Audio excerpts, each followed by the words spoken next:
Excellent, and we are live. Welcome to this month's Morpheus Intelligence Update, where we will be exploring some questions around part 3 of our book, which was recently launched. So let me just put the right slide up. There we go. So, oopsie, didn't mean to do that. Okay, I wonder why that's doing that. Okay. It's not supposed to do that. Okay, let's do this one. Okay, we have a waving greeting from Yazzie Media Virtual Media House. Wonderful. Okay, so we are now live on 2 different platforms. We're live on Zoom and on YouTube. And we are going to be exploring a little bit some questions around the part 3 of the book, which is the Morpheus impact, and we're going to be exploring that a little bit more. But before we do so, I thought it'd be useful just to do a quick update, and that is that here is the book, Lead Like Morpheus, and we launched it a few weeks ago.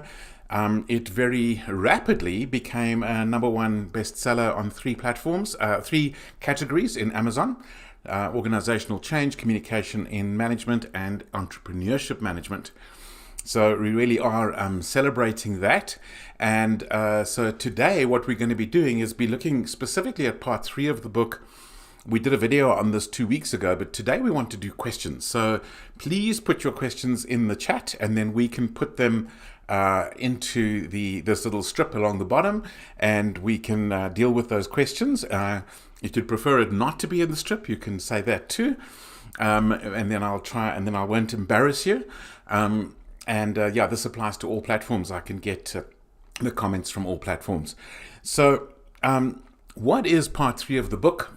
This is the Morpheus impact. So it's we have this model which has the Morpheus awakening, which is the core, build, release, which is part 1 of the book. Part 2 of the book and the model is the Morpheus method, which is connect, stimulate, and challenge, which I was unpacking in detail with one of our coaches this morning. And then now we're getting onto the Morpheus impact.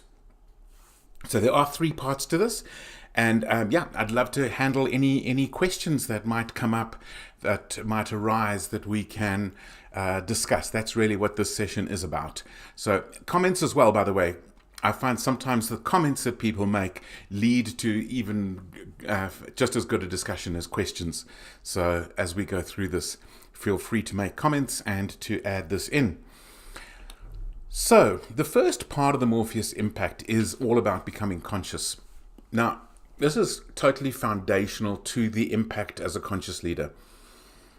Basically, what is the difference between a conscious leader and an unconscious leader? And I can kind of put it that way, although there's a bunch of different ways we could view this. But what is the difference between a conscious and an unconscious leader? The biggest thing is that the conscious leader is on an inner journey. They've embarked on a journey where they've realized that they need to connect better with themselves in order to be able to lead others better. And really, if you think about it, it makes pretty much logical sense. If we can't lead ourselves, how do we lead others? If we can't connect with ourselves, how do we connect with others? Is that good old saying that says, there's a good old saying that says that we love our neighbors as ourselves. We have as a connection with ourselves as connections with others. Loving ourselves is loving others. And we don't go down that journey. We're always going to be limiting or stifling our impact as leaders. And that is really quite good.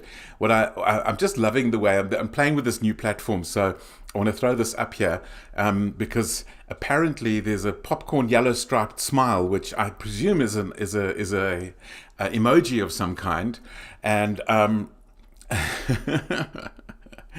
so this is the fun I'm having with all of this. So here we go. We have a great question already. Thank you, Cindy, for picking that up. How do I stay aware of my own biases and assumptions, and how do they impact my leadership decisions? I want to be a conscious leader, but I'm afraid I'm not conscious enough. So That is incredible. So, great question. So let me take this piece by piece. How do I stay aware of my own biases and assumptions, and how do they impact my leadership decisions? So this is all about a journey, and the idea that I'm not conscious enough is actually fundamental to conscious leadership, believe it or not. So somebody feeling they're not conscious enough probably means that they are on the path of becoming a conscious leader. And, there is no arrival point. People talk about enlightenment or nirvana or something like that. Well, I'm sorry, I don't think it exists. Not in the context of leading people. There's always going to be another level. There's always going to be a deeper connection that we need. But the fact that somebody says, well, I'm not sure that I'm aware enough of my own biases and assumptions, means they're conscious. And there is no there's no kind of arrival point on this. So there's a beautiful theory that comes from a very interesting book called The 15 Commitments of a Conscious Leader. And they talk about this idea that there is a line above which you're a conscious leader and below which you're not. Except that they are very, very explicit that conscious leaders do not live above the line. Basically, conscious leaders are ones who become aware when they're behaving in a non-conscious way and are able to identify it and then move themselves above the line. And that's where that gets so interesting. So this idea that somebody thinks or wonders if they're not conscious enough is an indication that they are at least becoming conscious of where they're not conscious. And therefore able to with skill move themselves back above the line. And so I want to be really clear about something, and it comes out from the research on conscious leadership exceptionally clearly, and that is that there is no perfection in conscious leadership. The perfectionism is in a way the enemy of conscious leadership. And so what that means is that the moment that somebody is saying, well, I'm not conscious until I'm perfect in all sort of these 15 areas of commitment, or in everything that I have set as a standard and 100% always there, we actually, if we sort of achieve that or think we've achieved it, we're probably disconnecting from our people. We're probably reducing the amount of connection that we have with our people, because people want to follow leaders. Believe it or not, people want to follow leaders who are imperfect and who are honest about their imperfection. There's something about the honesty, the authenticity that encourages people to say, wow, if this person owned up to a mistake, maybe I can own up to a mistake when I make it. If this person is prepared to admit a failure, maybe I can actually follow this person. And so that becomes quite central to the whole idea, is that it's more about being conscious of what's going on than to be perfect or have arrived in some way. People, that sort of arrival thing makes me think more of a machine than a human being, and people want to follow human beings, not machines. And I think that is absolutely critical. So now back to the first part of this question: how do I stay aware of my own biases and assumptions, and how do they impact my leadership decisions, and how they impact my leadership decisions? So I think for me, daily practices is a big part of this for me. So one of the things that I try to do pretty regularly is some kind of a meeting time with me every day. Everybody who's on the call probably has heard me say multiple times, my number one job today is me. That is not a sort of a theoretical, esoteric statement, or even a selfish statement, because it's actually about me connecting with me so that I can be a better me to you. And I'll just give you a simple example, and this is not always true, but one of the ways I connect with myself is journaling. And I had a kind of a weird experience on Saturday and yesterday, and I'm listening to a really interesting book at the moment called Small Giants, which I am absolutely loving. And both of these were stirring inside of me, and I was having my car washed, and I thought, well, let me go and sit and journal while the car's being washed. So I went and sat and did that, and an incredible depth of connecting with what was I feeling and what was going on for me and what did I want and where was I going, making myself my number one job. And by the way, a lot of the ripple effect of that came out in a in an extended coaching session I did this morning. So it sounds selfish connecting with self, but actually it's creating selflessness in the sense that that self-investment makes me a better leader. And so that way I can be more aware. So multiple ways. So journaling for me is one, becoming more aware that way. And sometimes it's journaling pre something, and sometimes it's journaling post something. So sometimes after an event, just taking a few notes of what happened. I'm more aware of my biases and my assumptions so that next time I can maybe deal with those better. Sometimes it's, I'm about to go into this scenario, and you know what, in the past I've had some biases and assumptions in these kind of scenarios. Let me think it through before I jump into it. And so for me, the journaling works in both directions. It's post behavior to strategize for next time, or pre behavior to strategize for this time. And I think that's really, really useful to be aware of. And so, the connection with self for me is very much of it. Obviously, we could go another step and say, ask people how they experience, for me to ask people how they experience me. And often as leaders, we are required to provide feedback to our people. But is it fair for us to provide feedback and not be open to feedback? Again, conscious leadership would say that's a two-way street. And so why not ask? And some great questions. One of my favorites is this one. What do you need me to do more, and what do you need me to do less? Because sometimes we may find that there are places where we're leading people and they're feeling a bit micromanaged, they're feeling a little over-supervised. And there might be other places where they're feeling a bit lost and they feel like, I need some stuff from you here. And so, getting that kind of feedback then starts to make me aware of my own biases. I'll give you a simple example. Because I've been working on something, some of these things for more than 20 years now, I was working with somebody this morning and I suddenly realized I've never shared this with him because I'm just so aware that it's second nature for me that I kind of almost assume it's second nature for her as well. And so there was this need for me to go, hang on, here is an assumption I'm making, and I can do that by asking questions and listening very carefully to the kinds of things that we get from feedback. So I would say, number one, it starts with self and connecting with self and listening to self. And number two, soliciting feedback from people that really matter. So I think that is a very, very useful question. Thank you for whoever asked that question. And got another one that's come through, which I'm actually going to deal with once I've gone through two more chapters, because I think it applies in particular to the last chapter. So I'm going to get to that question in a moment. Any other questions, feel free to pop them in the chat and we will deal with them. And that applies whether you're on YouTube or Zoom. We can see both. All right, so I'm going to just hide that question that we have up here, and we'll look to another one in a moment. So, okay, so the connection with self or consciousness is the first part of the impact, is the first chapter in the impact part of the book.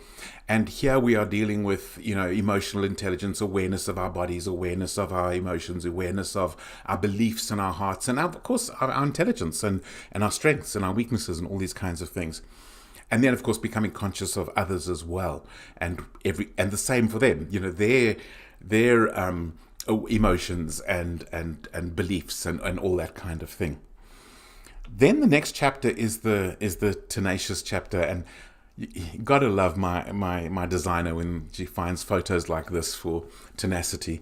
And I think just the whole idea here of tenacious is built on the consciousness.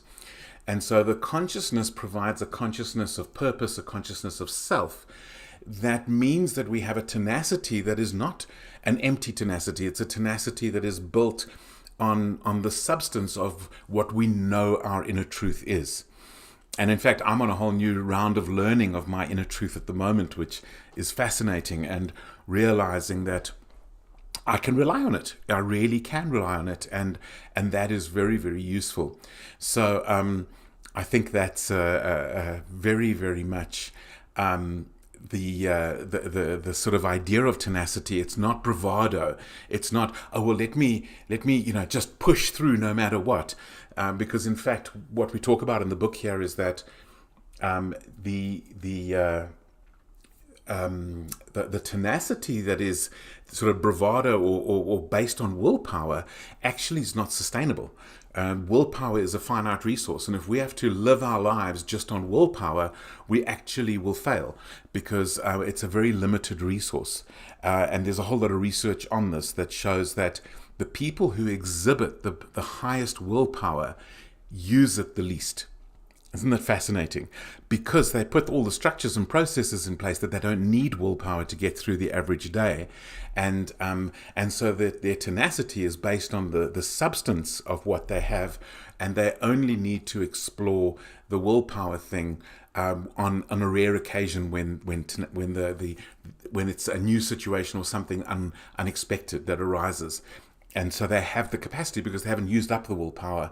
They have the capacity to exercise it. It's fascinating. I can't remember what the name of the book was. Anyway, it was a book on willpower. It was a long book. It was like 23-hour listen. But anyway, if anybody wants to know, just contact me and I'll find it. And that then leads us to the final chapter, which is the impact chapter. And I've got a couple of questions coming through here. Thank you for that. I'm going to deal with them one by one. But the impact chapter is really saying that ultimately through the consciousness and the tenacity is where we're going to make an impact. Not just an impact ourselves, but a multi-generational impact. An impact where we are impacting people who will impact people who will impact people. And that's really what we're looking for. But again, that comes out of the consciousness and the tenacity, that we have the certainty, if you like, this ability to overcome and to see things through. And we're thinking longer term. And the consciousness really helps us to do that. We find we've got a little assessment called the Egg 3, which kind of helps people to understand where they are in a triangle between, if you can think of this corner over here being kind of a survivor mode, or what we call the people's leader, or this one, the striver mode, or what we call the prophet's leader. The conscious leader we put at this top corner. And everybody plots somewhere in the triangle. Nobody's at the absolute extremes. Everybody plots somewhere in the triangle. And the idea is that in conscious leadership, you are not just trying to get through every day in the survivor mode, and you're not just going to try to do everything on a try harder basis, which is the striver mode, but you're actually creating capacity so that you can see, okay, what is the more strategic thing with this people problem that keeps coming up? How can I deal with it in a way that will actually do the prevention of the problem, rather than just trying to deal with each one as it comes up? This client thing that keeps coming up, this profitability issue that keeps coming up, or target issue that keeps coming up. The conscious leadership at the top of the triangle is really creating the capacity to deal with all of that. And it's out of that we have the sustainable multi-generational impact as well. Very difficult to have a truly multi-generational impact when we're actually the one solving every single problem. The story that we like to tell about this is the story of where we get a leader who is kind of so helpful to the team that the team sees them, okay, they're the captain. So imagine a football team, and every time they pass the ball, they pass to the captain, and then the captain passes the next person, they pass back to the captain, and the next person, and back to the captain. A team like that's never going to win, number one. Number two, the people are going to feel disempowered. And number three, the captain is going to feel overloaded. And so what we're trying to do is with conscious leadership is get beyond all of that. So that's what this impact thing is about. Now, if we have a look at the question that came up about impact, here's the question again. Thank you, Cindy, for reposting this. I want to grow to the impact and legacy of my business. I've always been exploring ways to contribute to the sustainability of my impact. Where I feel I let myself down is not knowing how to partner to grow my impact. Do you have any advice? So this is an impact question, but a lot of it is to deal with the consciousness of self. So in the consciousness of self, it's not, I've mentioned our emotions and all this kind of thing, but the one of the key ones here is awareness of our own genius or strengths, and simultaneously the awareness of our weaknesses. Because it's very difficult to feel the need to partner if we feel we don't have weakness. And let me define weakness in a way that you've possibly never heard of it before. A weakness is an activity that when I do it, it makes me feel weak or drained or stupid. Frankly, I've got some things that when I do them, I feel less intelligent. I feel like suddenly my IQ is halved. Whereas there's some things that I do where I suddenly go, well, I think my IQ's doubled, So that's my genius versus my weakness. And very often these things, maybe some people don't like the word weakness, maybe non-talent, something like that. And if we're not aware of our non-talents, if we're not aware of the the areas where somebody else will do it not just better than us, but 10 times better than us or 100 times better than us, then do we even have a need to partner? And so for me, I get called in to do a lot of work around this. And one of the tools that we use for this is a tool developed by the Marcus Buckingham companies called Standout. And Standout allows people to understand where do they make the biggest contribution to the team and where do they probably make the least contribution to the team. And my top two are connector and stimulator. That's what I do. And so I rely on those. And when the others are constantly in play, I'm aware I have needs. I need to partner with somebody here. And so the awareness of each other's strengths and weaknesses is critical to this partnership. Now, there's many tools you can use for this, by the way, maybe the Enneagram or the DISC profile. But the one I probably use the most is the Strengths Finder. And the Strengths Finder really helps me to understand, there are certain things around routine focused work where the talents that would ideally support that are all in my bottom 10 out of 34. So guess what? Routine structured, focused work, I need to partner. I need people to help me in those areas. And it's where I'm at my most vulnerable. And so it's really a case of, the question is beautifully phrased here. Where I feel I let myself down is not knowing how to partner to grow my impact. I think for me, it's where I let myself down is whenever I try to do something that is actually something I'm not wired for.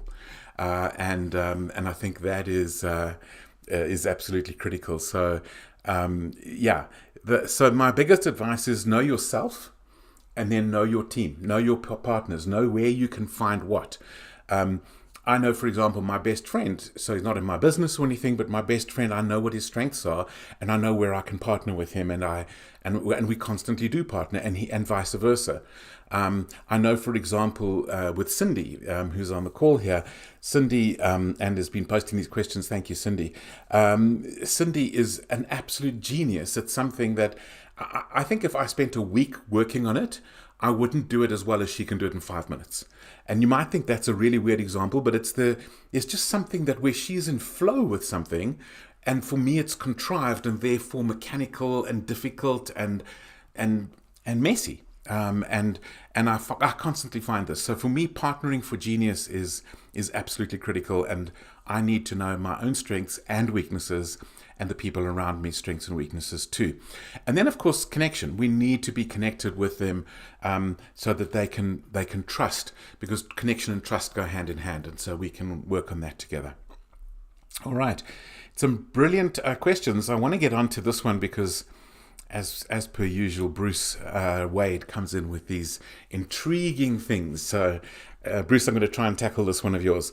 I often find myself in position as a leader when trying some of these advanced issues in leadership that it just seems too much of a leap for the people who seem stuck in the old way of working with a carrot stick mentality.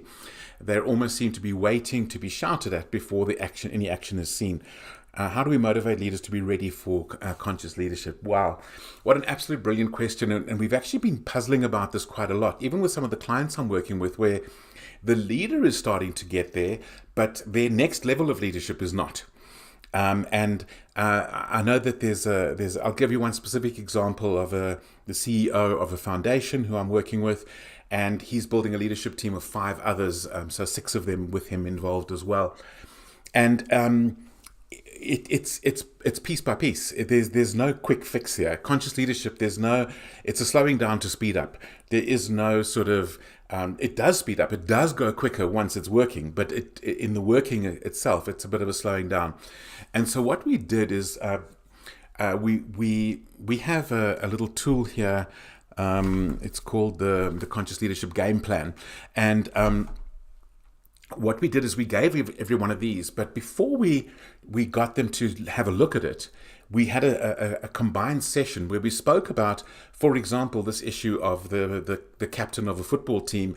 Everybody passes to the captain and the captain passes, and everybody sort of went, but that's so obvious. We've been doing that. We've been expecting the CEO to make every decision and to basically have every strength.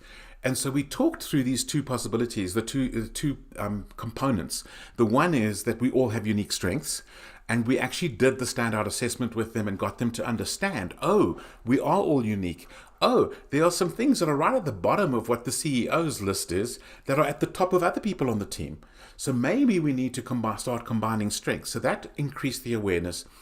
And then also the awareness around the overload of the CEO and the disengagement of the people on the team who felt underutilized, and that all of their strengths were required. And they suddenly got one of the biggest takeaways, and I mean, this is an environment where they've had no leadership training before. It's a charitable organization. And these people, you could see the lights coming on as we were working through the session. And they suddenly started to say things like, okay, hang on. I used to think leadership is a position, and the CEO has the position and there's nothing for me to do. Even if I'm a member of the leadership team, I just do what the CEO tells me to do. Now I'm starting to realize that I bring something that the CEO cannot bring, that is essential to the growth of the foundation.